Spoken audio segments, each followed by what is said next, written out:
গাঠি কচুর নতুন রেসিপি, না সিদ্ধ করার ঝামেলা না খোসা ছাড়িয়ে কাটার ঝামেলা। এইভাবে বানিয়ে নিলে এক থালা ভাত নিমিষেই শেষ হয়ে যাবে। রুটি, পরোটা, গরম গরম ভাত সব কিছুর সাথেই খেতে পারবেন। তাহলে আর দেরি না করে চলুন দেখে নেওয়া যাক কীভাবে রান্নাটা করেছি। নমস্কার বন্ধুরা, মিঠুস ওভেনে আপনাদের সবাইকে স্বাগত জানাই। আজ আমি আরও একটি নতুন ভিডিও নিয়ে চলে এসেছি আপনাদের সামনে। গাঠি কচু দিয়ে রেসিপিটা তৈরি করব, তার জন্য 500 গ্রাম গাঠি কচু নিয়েছি। আর ছোট সাইজের আছে, যদি বড় সাইজের গাঠি কচু হয় সেটা দিয়েও আপনারা রান্নাটা করতে পারবেন। গাঠি কচুগুলো খোসা ছাড়ানোর দরকার নেই, শুধু ধুয়ে পরিষ্কার করে নেবেন। এরপর চলে যাব গ্যাসের কাছে।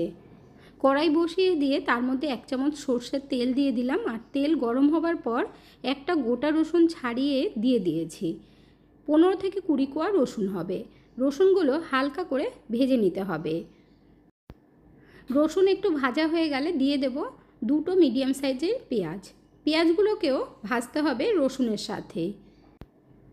3টে শুকনো লঙ্কা দিয়ে দিচ্ছি।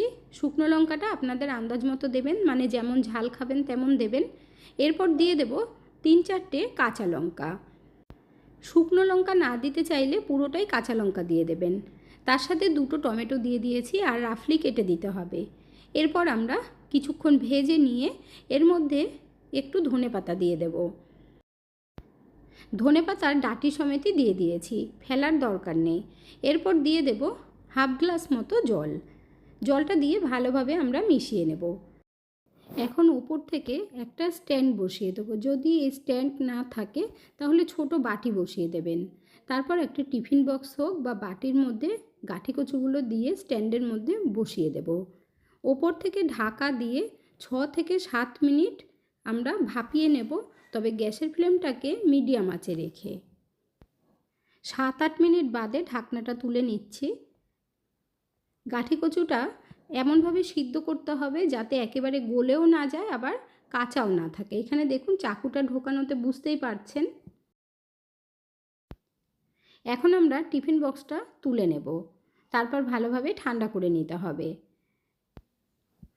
এখানে যে পেঁয়াজ রসুন সব কিছু আছে সিদ্ধ হয়ে গেছে। গ্যাসের ফ্লেমটা বন্ধ করে তারপর তুলে নিতে হবে। বন্ধুরা, আজকের এই ভিডিওটা যদি আপনাদের ভালো লেগে থাকে তাহলে আমার চ্যানেলটিকে অবশ্যই সাবস্ক্রাইব করবেন। পাশে থাকা বেল আইকনটি দাবিয়ে দেবেন, সবার সাথে শেয়ার করবেন। আর একটা লাইক করতে ভুলবেন না কিন্তু। কড়াইয়ের মধ্যে যে এক্সট্রা জলটা আছে এটা আমরা ফেলবো না, পরে আমাদের কাজে লাগবে। এখন এই টমেটো পেঁয়াজ খুব ভালোভাবে ঠান্ডা করে নিতে হবে। এখন আমরা পেস্ট করে নেব, তার জন্য মিক্সির জার নিয়েছি আর সব কিছু একসাথেই দিয়ে দেব পেস্ট করার জন্য। আর যে এক্সট্রা জলটা ছিল সেটাও এই জারের মধ্যে দিয়ে দিতে হবে, কারণ এই জলের মধ্যে টমেটো পেঁয়াজ রসুনের ফ্লেভারটা পুরোই রয়েছে। এরপর কড়াইয়ের মধ্যে দিয়ে দেব 2 চামচ মতো সর্ষের তেল। তেলটা খুব ভালোভাবে গরম করে নিয়ে জোয়ান দিয়ে দিতে হবে হাফ টি স্পুন গোটা জিরে।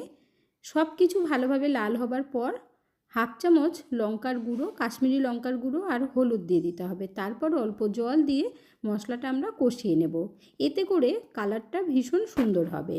সাথে দিয়ে দেব ধনের গুঁড়ো হাফ টি স্পুন আর গরম মশলার গুঁড়ো অল্প করে। তারপর মশলাটা আমরা ভালো করে কষিয়ে নেব। যেহেতু আদা রসুন সিদ্ধ করে নেওয়া আছে তাই বেশিক্ষণ কষাতে হবে না। এখন এই পেস্ট করে রাখা মশলাটা আমরা দিয়ে দিলাম, তারপর ভালোভাবে কষিয়ে নেব। মশলাগুলো খুব ভালোভাবে মিশিয়ে নিয়ে মিক্সির জার ধুয়ে অল্প জল দিয়ে দেব।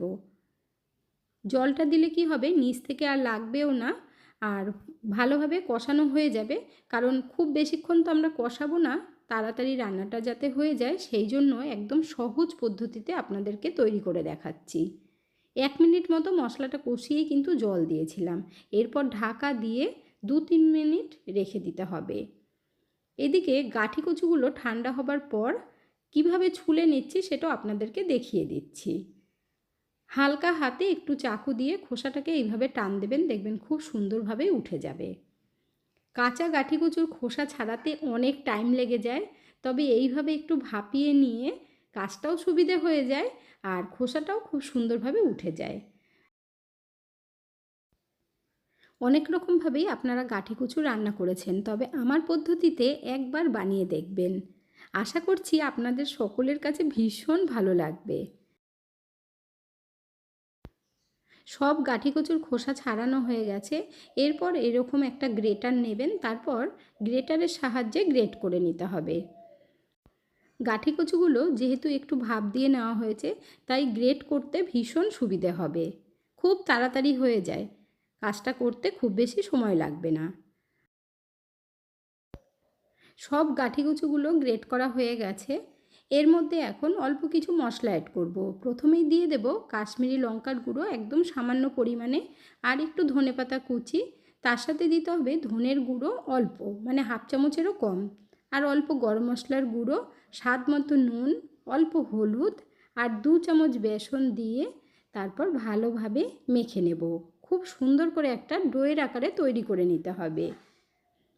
বন্ধুরা, আপনারা কে কোথা থেকে ভিডিওটি দেখছেন অবশ্যই কমেন্ট করে জানাবেন, তাহলে আমিও বুঝতে পারবো আমার বন্ধুরা কোথা থেকে দেখছেন।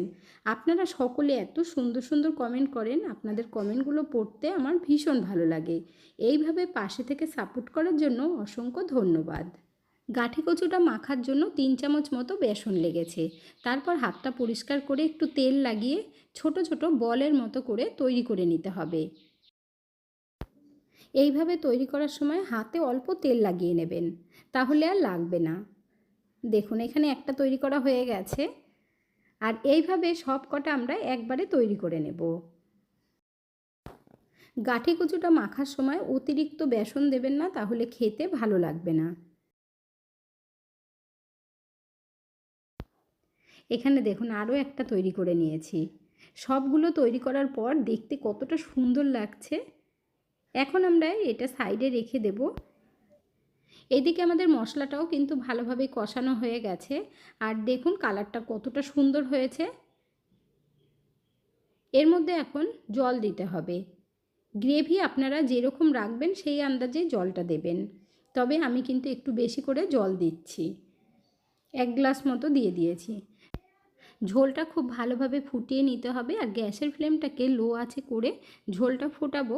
ততক্ষণে আমরা যে বলসগুলো তৈরি করে রেখেছি সেগুলো ভেজে নেব। তো প্রথমে আমি একটা তেলের মধ্যে দিয়ে দিলাম। তেলটা গরম হবার পর গ্যাসের ফ্লেমটাকে মিডিয়াম আঁচে রেখে ভাজতে হবে। আর এই রকমভাবে ভাজার সময় যদি ছেড়ে যায় তখন অল্প একটু বেসন দেবেন, আগে থেকেই অতিরিক্ত বেসন দেবেন না। তাহলে শুধু বেসন বেসন মনেই হবে না যে গাঠি কচু আছে এর মধ্যে। দেখুন কত সুন্দরভাবে এক পিস ভাজা হয়ে গেছে, তার মানে আর বেসন দেওয়ার দরকার নেই। এইভাবে এখন আমি বাকিগুলো ভেজে নেব, তবে তেলটা খুব ভালোভাবে গরম করবেন, আর একসাথে সবগুলো দিয়ে দেওয়া যাবে। সবগুলো দেওয়ার পর কড়াইটা আস্তে আস্তে ধরে একটু নাড়িয়ে দেবেন, যাতে সবকটা জায়গার থেকে সরে যায়। এরপর গ্যাসের ফ্লেমটাকে মিডিয়াম আঁচে রেখে ভাজবেন, তাহলে ভেতর থেকেও খুব সুন্দরভাবে ভাজা হবে। আর যদি গ্যাসের ফ্লেম বাড়িয়ে দিয়ে ভাজেন, ওপর থেকে তো তাড়াতাড়ি লাল হবে আর ভেতর থেকে ভাজা ভালো হবে না। তার জন্য একটু বেশি করে তেল দিয়ে ভেজে নিতে হবে। একটু টাইম নিয়ে ভাজলে খুব সুন্দরভাবে ভাজা হয়ে যাবে। আস্তে আস্তে কালারটাও কতটা সুন্দর হচ্ছে দেখুন। আর আমরা লাল লাল করে ভেজে নেব। গাঠি কচুর এই কোপ্তার রেসিপিটা এতটাই সুস্বাদু হয় বন্ধুরা, আপনারা তো অনেক রকমভাবেই বানিয়ে খেয়েছেন, এই পদ্ধতিতে একবার বানিয়ে দেখবেন। আবারও আপনাদেরকে বলছি, দেখুন এইভাবে ভেজে তেলটা ঝরিয়ে তুলে নিতে হবে।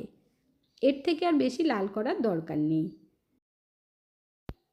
এগুলো ভাজার পর আমরা সাথে সাথেই ঝোলে দিয়ে দেবো, তাই ঝোলটা আগে থেকে আপনারা রেডি করে রাখবেন। ঝোলটাও খুব ভালো করে ফুটে গেছে। এখন একটু নাড়িয়ে তারপর কোপ্তাগুলো দিয়ে দেব। ঝোলটা অতিরিক্ত গাঢ় করা যাবে না। এখন অল্প কসুরি মেথি দিয়ে দেব। কসুরি মেথিটা দিলে না পুরো মনে হবে যেন রেস্টুরেন্ট থেকে আনা হয়েছে। তারপর খুব ভালোভাবে মিশিয়ে একটু সময় ফুটিয়ে নেব, তার জন্য 1 মিনিট মতো ঢেকে দিতে হবে। 1 মিনিট হয়ে গেছে, ঝোলটা আরেকটু ভালোভাবে ফুটে গেছে। এখন আমরা কোপ্তাগুলো দিয়ে দেব। আপনারা কোপ্তাগুলো ভাজার আগে ঝোলটাকে ভালো করে ফুটিয়ে রেখে দেবেন, তারপর ভেজে সাথে সাথে ঝোলে দিতে হবে। এই ভাজা কোপ্তাগুলো শুধু শুধু খেতেও ভীষণ ভালো লাগে। সব কোপ্তাগুলো দিয়ে ভালো করে মিশিয়ে নিয়ে তারপর 2 থেকে 3 মিনিটের জন্য ঢাকতে হবে। অতিরিক্ত ফুটানোর দরকারই পড়বে না। 2 মিনিট হয়ে গেছে, এখন ঢাকনা তুলে নিয়ে তারপর ভালোভাবে মিশিয়ে দিলাম। আর দেখতে দেখুন কতটা সুন্দর হয়েছে, আর এগুলো ভীষণ সফট হয় ভেতর থেকে। এরপর গরম গরম সার্ভ করে নেব। গ্যাসের ফ্লেম বন্ধ করে দিয়েছি। দেখতে যেমন সুন্দর হয়েছে খেতে তেমন টেস্টি হয়। গরম গরম ভাতের সাথে কিংবা রুটি পরোটা সব কিছুর সাথেই খুবই ভালো লাগে খেতে। তাহলে আর দেরি না করে আপনারাও বানিয়ে ফেলুন। এখন তো গাঁটি কচু মার্কেটে অ্যাভেলেবেল পাওয়া যায়, তো আজই এনে একবার বানিয়ে দেখুন। এরপর এক পিস কেটে আপনাদেরকে দেখিয়ে দিচ্ছি। দেখুন কতটা সফট হয়েছে ভেতর থেকে। অতিরিক্ত বেসন দিলে কিন্তু এইরকম সফট হবে না। আজকের ভিডিওটা আপনাদের কাছে কেমন লাগলো অবশ্যই কমেন্ট করে জানাবেন। এতক্ষণ ধৈর্য ধরে ভিডিওটি দেখার জন্য অসংখ্য ধন্যবাদ। ভালো থাকবেন, সুস্থ থাকবেন। দেখা হচ্ছে পরের ভিডিওতে। Thank you.